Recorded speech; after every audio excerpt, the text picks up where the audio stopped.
Hello there and welcome back to The Closet Historian and back to my series Collections Management, where I talk about different aspects of my vintage collection, like shoes or clutches, brooches, different things like that.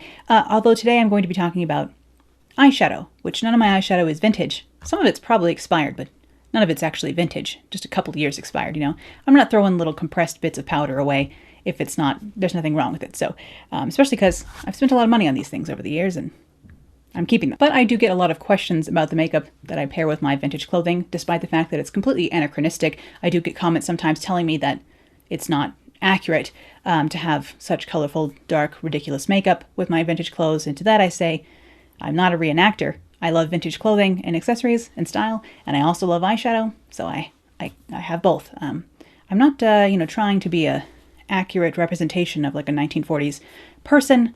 I want to be a caricature of it, so the eyeshadow helps with that, I feel like. And I do get questions sometimes about my beauty channel that I used to have, because for those of you who don't know, I used to have a separate channel where I would post some makeup tutorials, or was trying to kind of get that off the ground for a little while, or teach myself almost how to make tutorial videos, which you'll see later in this video when I show you how to do this eye look.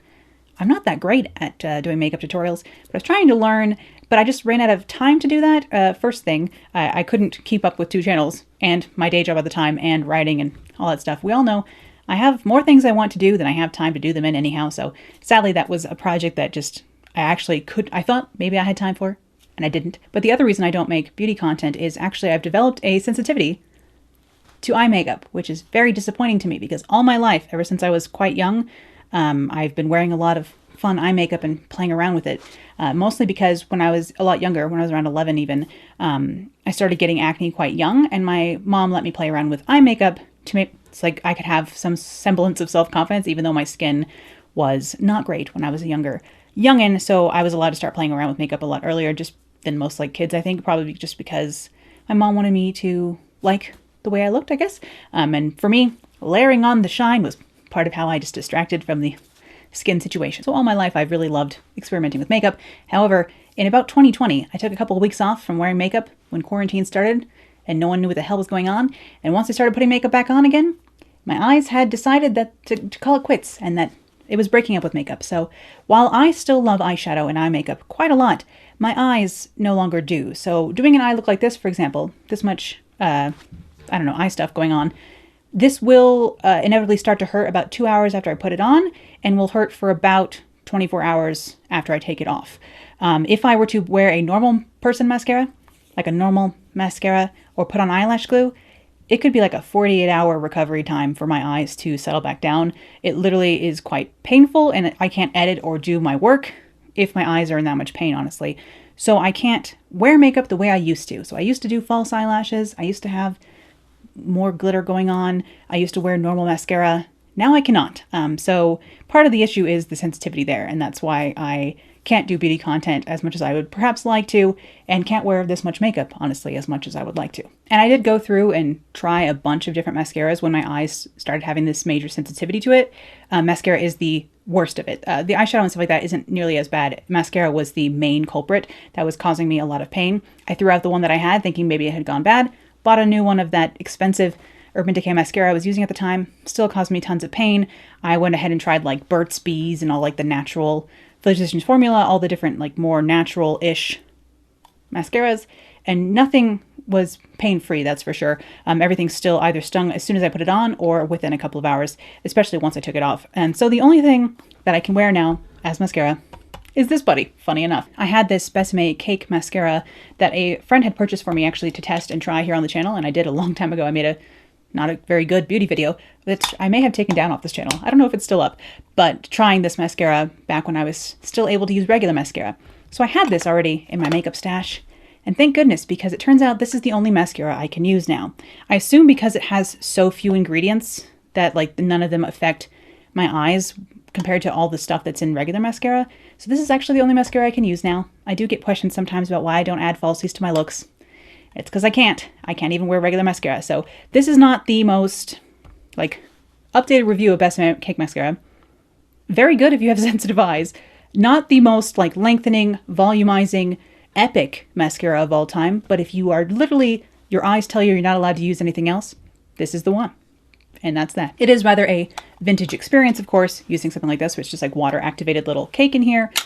So it does make me feel like, I don't know, some sort of like 1920s burlesque star when I get to wear it. So that is kind of nice, but it's also the only mascara I can wear now without pain. So thank goodness for Bésame, honestly, because otherwise I would just have to have my natural lashes without anything on them, which really doesn't go with eyeshadow and looks unfinished. So thank goodness for this mascara, honestly.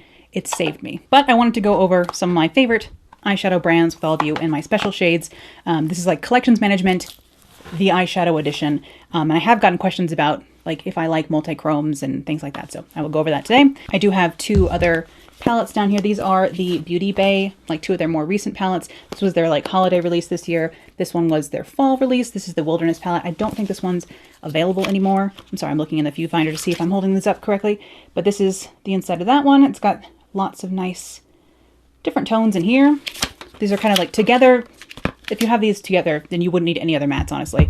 And these are very inexpensive. So if you are in the UK, which is where I think Beauty Bay is based, this is the Age of Opulence palette.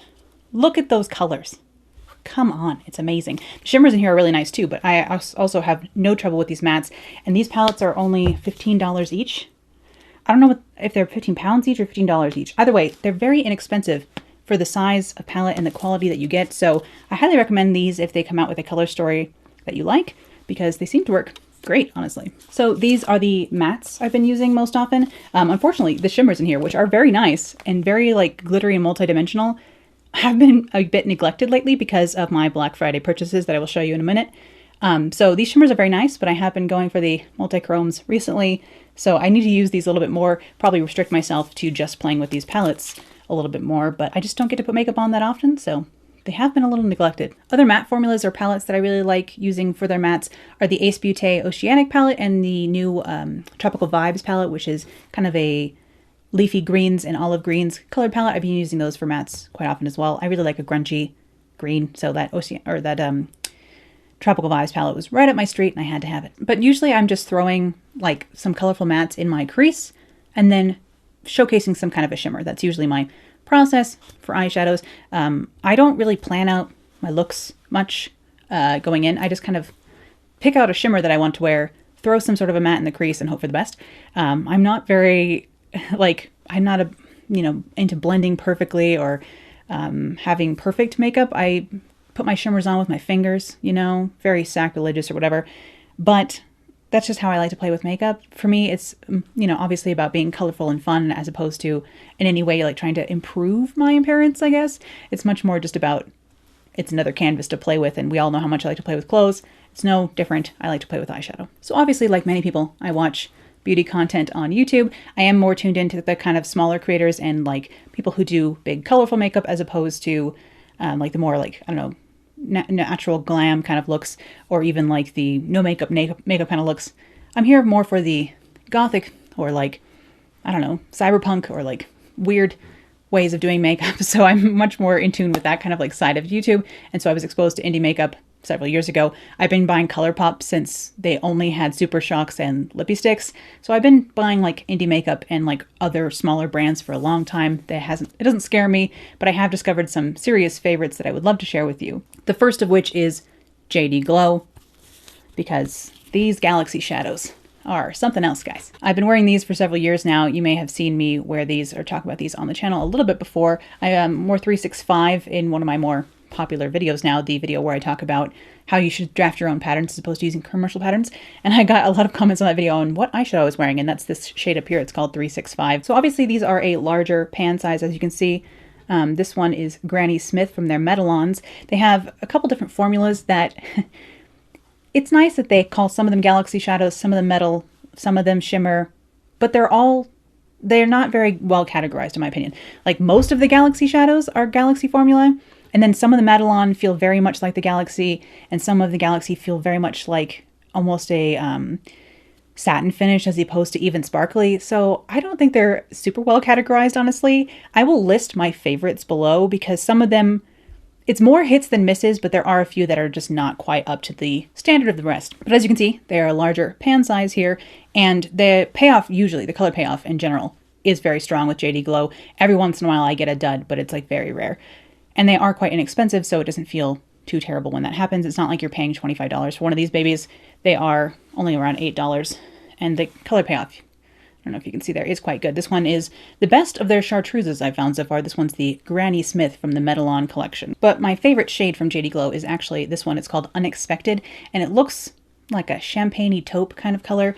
But this has like a very strong, almost multi-chrome dimension going on. In some lights it looks very pink, and some it looks very green. It's very, I don't know, you can't really tell here. It's hard to capture on camera the different shifts that this has. It's not classified as a multichrome by anyone, as far as I know, but it is almost like a gray-based multicolored glitter. If you like lightly tap this, you can put it over any color, and it's gonna make it into like a much more multifaceted shade. This is, if you're gonna buy one shade from JD Glow, this is the one I recommend. It's called Unexpected. It looks kind of lackluster online.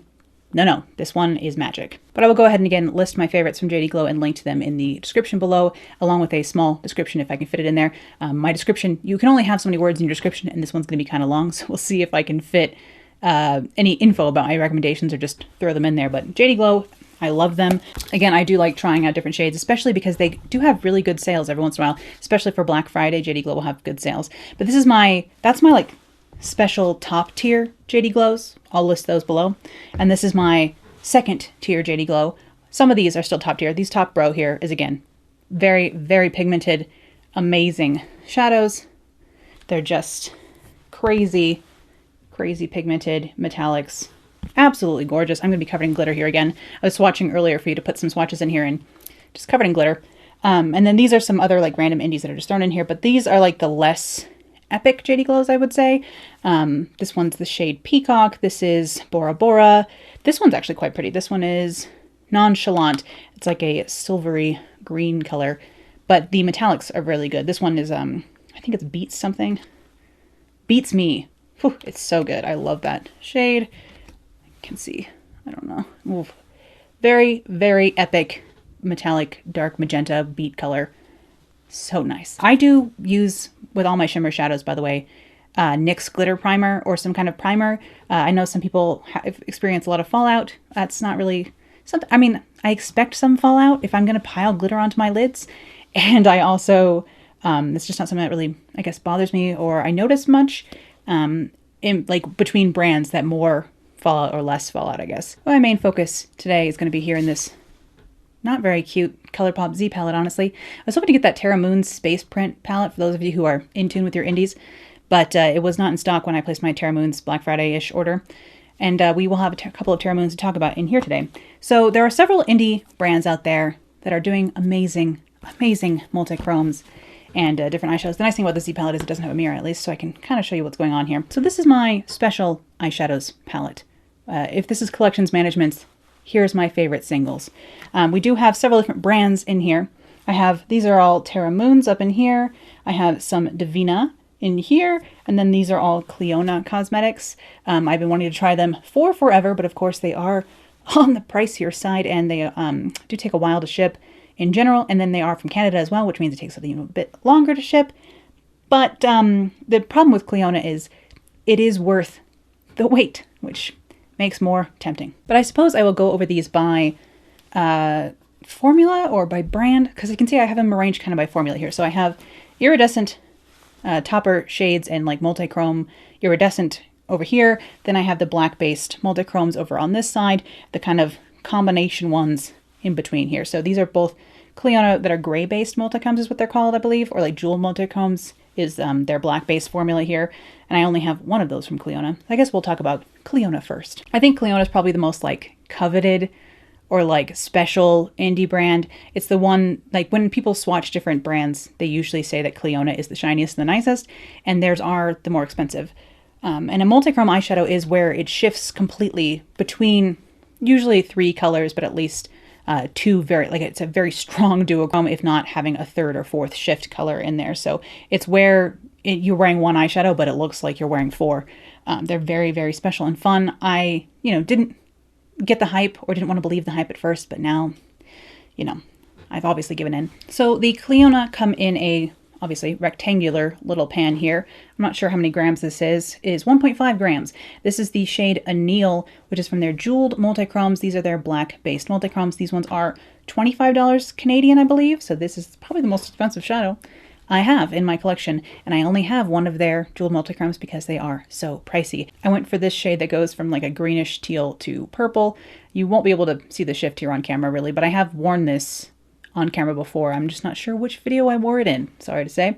But that is like the priciest shade in my special palette here, is the jeweled multichrome Anneal from Clionadh Cosmetics. Highly recommend them. I assume the rest of their jeweled multichromes are this delicious. But definitely, like, you know, if you're going to invest in a shadow this special, make sure it's the color that you're going to wear. That's something that I hear from a lot of indie beauty makeup YouTubers. It's like, what shades do you recommend? Well, it's hard. Like, do you not wear purple? Then like all my purple recommendations won't make sense. So it really goes like, if you don't wear greens, if you don't wear purples, this is not the one for you, but I certainly do. So no problem there. Now a shade that's extremely similar, honestly, to this, which I just stuck my fingernail in it, unfortunately. And these Clionadh are kind of flaky, by the way, if you don't like that kind of thing. The black-based multichromes are always quite smooth, but some of the other ones are kind of flaky. This looks quite similar here in the pan. This is the shade Verte, which is a deep iridescent multichrome from Clionadh. And these deep iridescent multichromes don't have a black base in them. They have a little bit less of a dark undertone going on, I suppose. The iridescence doesn't sit on top of as dark of a color. So you can wear this over something lighter and it won't deepen the look. A lot of times with the jeweled multichromes, the best thing to do is just to put black in the crease and like blend it out, and then just put the jeweled multichrome on top.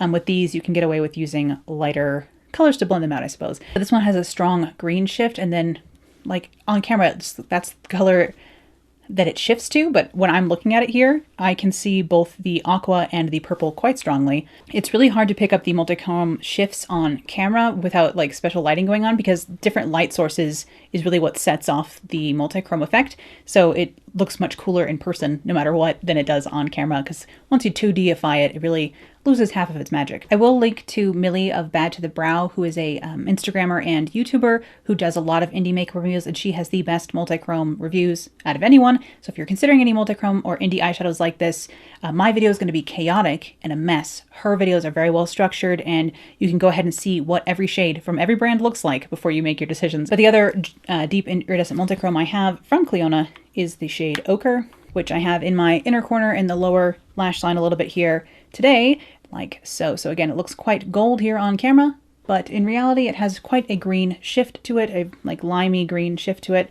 We all know how I love green, so any of these brands, I just want to try all of their greens basically is the goal eventually, but this one I could not resist. Again, I was picking up all these indie shadows. Everything in this palette, I think, yeah, everything in this palette is from Black Friday. So I wanted to make sure I got as good of a deal on all these as I could have. So as we know, I'm not spending money this year, or trying not to. I haven't bought any eyeshadow yet this year, so 10 points, we're a month in. I do also have one shade from their Vibrant Multichrome series. This is the shade Throne. It is a yellow, like kind of sheer yellow, transparent gold shade with a pink orange shift to it. This is more of like a duochrome. It's not really a true multichrome, I wouldn't say. It's not like the same as, like, you can even just see if I hold it up to ochre, it's just not on the same level of like metallic, this little tile. But it is still extremely pretty, and I look forward to trying it because, again, I have not yet gotten to wear this one. Just only been swatching it, sadly. And then the rest of the Clionadh shades I have are all, they look white in the pan, but they are all different shades of iridescent multichrome. And the way I went through and chose which, because they have so many white or like iridescent shades like this, the way I chose which ones I wanted was by watching Millie's videos and seeing which ones were the most epic. And those were the ones I wanted to invest in. I didn't want to waste my dollars on anything that wasn't going to be exceptional when it came to Clionadh. So this is the shade Luxe. It is a Series 2 iridescent multichrome, and this one has a very minty green kind of shift with an almost pinky purple. But again, unlike having the black base, this has no base, so you can put this on top of anything, and you can layer these iridescent multichromes on top of different shades, and it will basically just transform. Like if you had one rainbow matte palette and one of these, you could create dozens of looks because this just transforms anything you put underneath it. But this is a very, very pretty one, the color Luxe. But the most epic of the iridescent multichromes that I have is this one. It's called Gilding. It is a glitter iridescent multichrome, and it is very glittery. I will be putting in some footage of trying to swatch these. I'm not very good at swatches. So that is part of the problem. I'm not a beauty YouTuber. I don't know what I'm doing, but I just love glitter. But this Gilding shade, highly recommend. It's amazing. Another of these Series 2 iridescent multichromes from Clionadh I have is this color here, which is called UV. This one is, when you put it on, it looks transparent. It looks like kind of white here, but it has a very strong bluish purple shift to it, but otherwise looks transparent. I actually wore this recently just by itself with a little bit of black in the crease, and then with eyeliner, and it was a very pretty iridescent, sort of strange look, and I really liked how subtle it was for something that is, you know, quite iridescent and ridiculous. Then I have the shade from, again, Series 2 Iridescent Multichromes, the shade Ray here. Again, these all look very similar, just showing them to you. This one is a orangey red shine on a teal green almost base, and again, it looks white, it is iridescent, it is transparent, it is sheer, but that's like the colors of shift in it. So if you put this over an orange, it will have like a teal to the sides. If you put this over a teal, it's going to look like a teal with an orange shimmer. And that's just if you put either of these colors underneath. If you put something else underneath it, it's going to look even different. And all of these look really good over black as well. So the iridescent multichromes are quite versatile. I would recommend them almost over the black based. The black based are something truly magical and special, but these are going to be even more versatile. If that's something, if you can only get one, you know, I would go for an iridescent multichrome. But basically, a lot of these iridescent multichromes, they look very similar in the pan. They all have like a different shine shift to them. I'll try and get footage of that and like put the names next to the shades because it's kind of impossible to show you the difference. Again, the best people to go to for resources on this are Millie of Bad to the Brow and then Amy Loves Beauty. I will link both their channels below. They have great videos on iridescent multichromes and all these indie brands, so definitely check their videos out if you're considering buying any of these shades. So those are my Clionadh shades. I have 9 shades from Clionadh so far, just my little top row here. Basically, they are as amazing as everyone says, so fair enough, but I did wait till they went on sale because it's pricier. With a lot of indie shades, you are, you know, paying for the quality, however, because I've never, I guess, been disappointed by an indie shade, luckily, just because I do a lot of research beforehand and I obsess over them before I buy them. But the next brand I have to talk about is Devinah. I have 3 of their black-based multichromes. This is the one called Hemisphere, which in the camera, like in the viewfinder right now, looks like, I don't know, a dull penny. It looks like some sort of like a silvery bronze, which makes no sense. But when I'm looking at it here in person, it looks emerald green. So I recently wore this in some of my intros and outros for the Mandragora gown, and people are like, what is this silver eyeshadow you're wearing? And like, it's this, which on camera, it looks very silvery taupe, but in reality, it looks emerald. So multichromes, again, hard to capture on camera. This one goes like from a full, like dark emerald green to a yellowish taupey kind of color. And very, very pretty. Love it. This one's called Hemisphere. Then the other Devinah I have, which again, looks like a penny, looks kind of coppery and bronzy, and yet when I'm looking at it, looks olive green. This one is called Chromosphere. This one is a green to bronze multichrome, again, black based, and very, very pretty. I love this color. It's so grungy, delicious. Then the last shade from Devinah in here is called Thermosphere. This one is a blue, purple, and like slightly burgundy in some lights. Again, black-based multichrome. Again, looks like magic. The black-based multichromes are magical. I just would say don't go for the cheaper versions. I would say the cheapest, you know, but still good ones are actually from Devinah. These are actually some of the more expensive, but the Clionadh is like the top, and then Devinah is like as low as I would go. After this, you start getting ones that are just quite, they're not as shiny on the eye. They don't shift as much. Bad to the Brow is really good at doing comparison videos, so you can see there is a difference when you're paying less than $10 for one of these. It's because it's not going to be as shifty, and better to buy one amazing. Like, I did not have any multichromes. Like, all of this whole palette, only one of these was in my life before Black Friday. And I'll talk about that one next.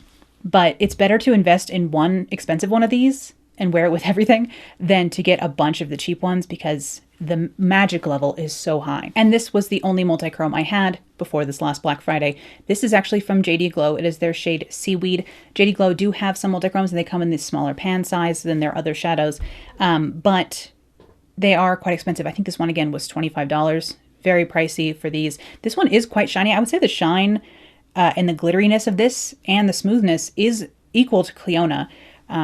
From the 2 that I have. I only have one from each of them, but the two that I have, they're very comparable. This one, again, is called Seaweed. This is the first multi-chrome I've ever had, and it's a green to aqua kind of shift. Absolutely gorgeous. This shade is beautiful. If you have ever wanted an emerald green eyeshadow, there is nothing better than this. Like, if you love green eyeshadow, this is the one. You gotta maybe wait for them to go on sale, but so good. Then the last indie brand I have in here to talk to you about is Terra Moons Cosmetics. The shade I'm wearing today is Terra Moons Moontide, which is right here. And looks, to me, when I'm looking at it in the pan, it looks dark purple. It's like a dark purple, like if these other multi-chromes are black based, this is a dark purple based multi-chrome with a high shine aqua and green glitter running through it. I don't think this is even classed as a multi-chrome. This is probably considered a duochrome or a chameleon, I think is what they call their specialty shadows, but it is absolutely gorgeous and not even that expensive, so I highly recommend this shade, Moontide. But also from Terra Moons, I have the shade Moonwalk, which is a teal to blue black-based multi-chrome. I have the shade Alter Ego, which is quite similar to Thermosphere. I don't think I needed both of those, but that was a mistake on my part, but both are very nice. And then I have two more of they're not really, I think they're just duochromes. They're not really multi-chromes. This one is called UFO, which is a very nice pink to purple kind of shifty one. And then this color, for someone who loves green, is great. It's called Radiation. It's a like lime green where it shines and then almost a mintier bluer green on the sides. Delicious. Then I have, this is another chameleon from them. This one is called Star Sign. This is a blue with a pink glittery finish to it. And then I start getting into the iridescent multi-chromes from Terra Moons because they also have the same sort of deal where it's like it looks white but they shine different colors. I have the shade Selene, which is a kind of minty green finish. I have the shade Atlas, which is a blue sort of sparkly finish. And then I have this shade called Phoenix, which is one of their more like popular or like famous Terra Moons shades. It's very shifty and very pretty. It's got like a teal blue to a bright fiery orange iridescence. Absolutely gorgeous. And then my favorite, and again probably one of the more fabulous Terra Moon shades, is here. This one is more expensive. It's one of their like fancy multi-chromes. This one is called the Cosmos, and it's on another level. It's on another level.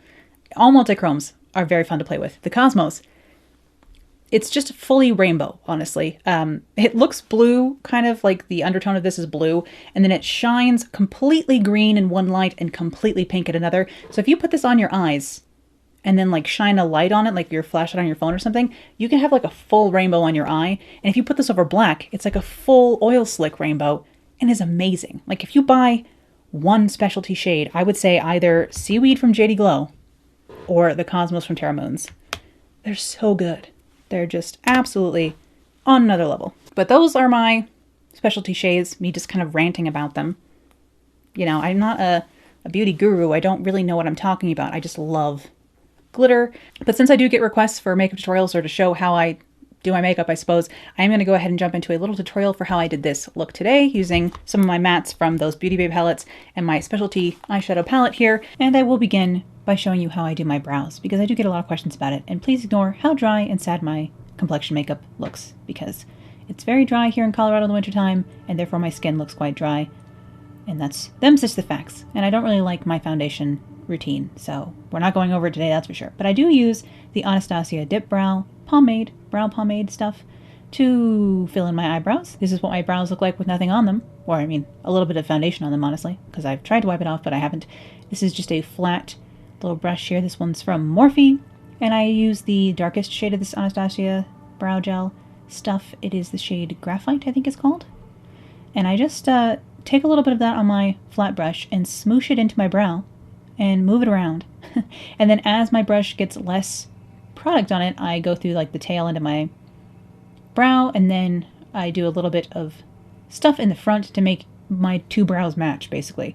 But I'm just filling in my brow, like not very precisely, just kind of messily throwing this in there. There you go. Now I have both of them on.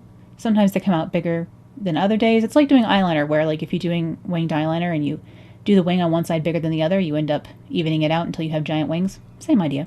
Now today I'm going to be doing a look focusing around, again, this Moontide shade from Terra Moons.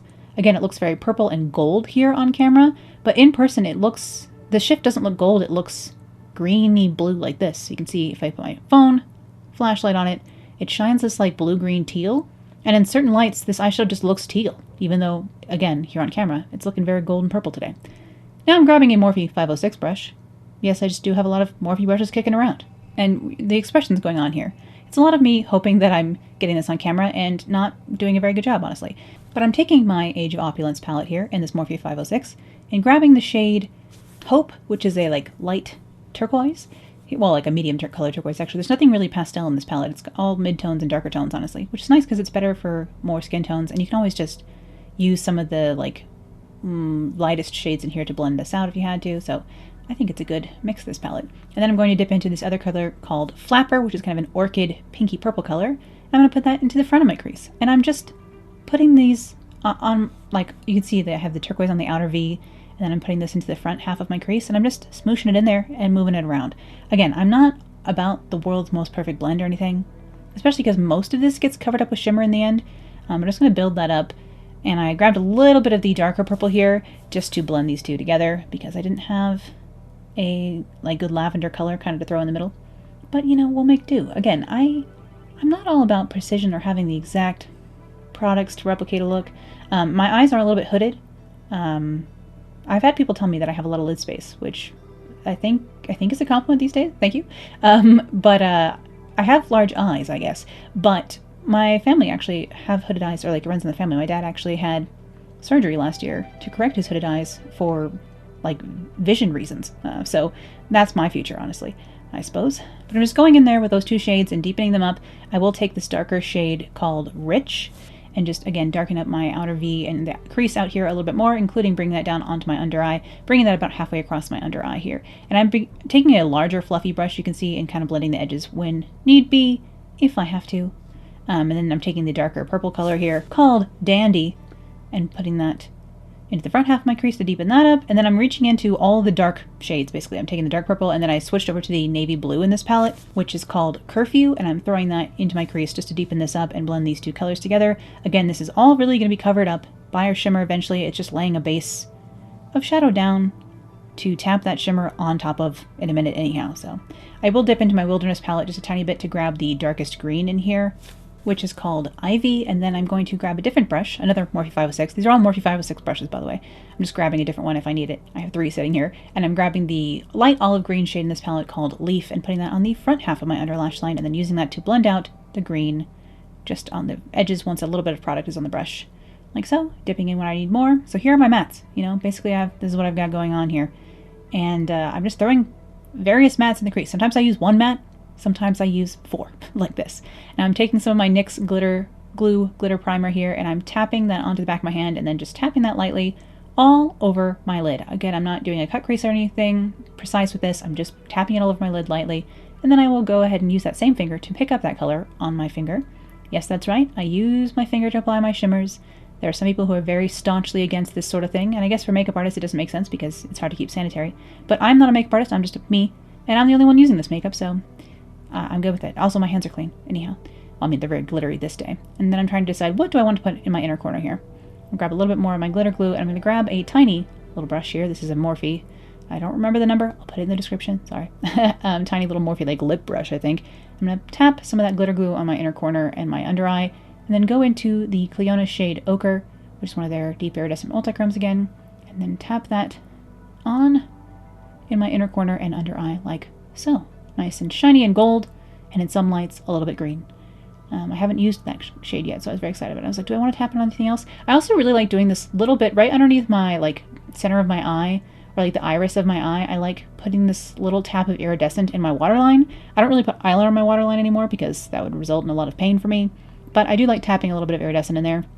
It's something I saw in a makeup look from the runway. I don't even know which designer did this makeup look. I will try and put it on screen here now and put the designer and the year this was, but I saw this makeup look years and years ago for this kind of Blade Runner inspired show, and ever since then I have agreed that it looks kind of cool, so I've been doing the same thing. Now I'm going to grab my Bésame Cake mascara here. I did just throw a tiny bit of black liquid eyeliner just right next to the lashes on the top, by the way. Didn't throw a wing on, but that. And I just ended up grabbing the dark green shimmer shade from the Wilderness palette and putting that down here at the outer V of my eye to kind of blend in the mattes and the shimmers. And then I couldn't decide which lipstick to use, if I wanted to wear this Black Moon Cosmetics purple one or this Dose of Colors lipstick. I did go with the Black Moon Cosmetics ones, but then the doe foot fell off my applicator, which is the second time this has happened to me with their lipsticks, and I'm so sad about it. But I really do like this dark purple color. I just don't know how I'm going to put it on next time because my doe foot is gone. But now that I am completely covered in glitter, I leave you to the links below and to the actual experts on these sort of things, but these are my favorite eyeshadows. So for those of you who've been wondering what I turn to, these are the brands that I look to for really fun, glittery eyeshadow to play with, and I do enjoy playing with it. I just don't get to as often as I used to or would like to, honestly, anymore. Thank you, as always, for watching today, and I will be back with something a little bit more usual next time. I know this was kind of out of left field for me, but we'll be back to sewing and vintage fashion here real soon, and I will see you then. Bye.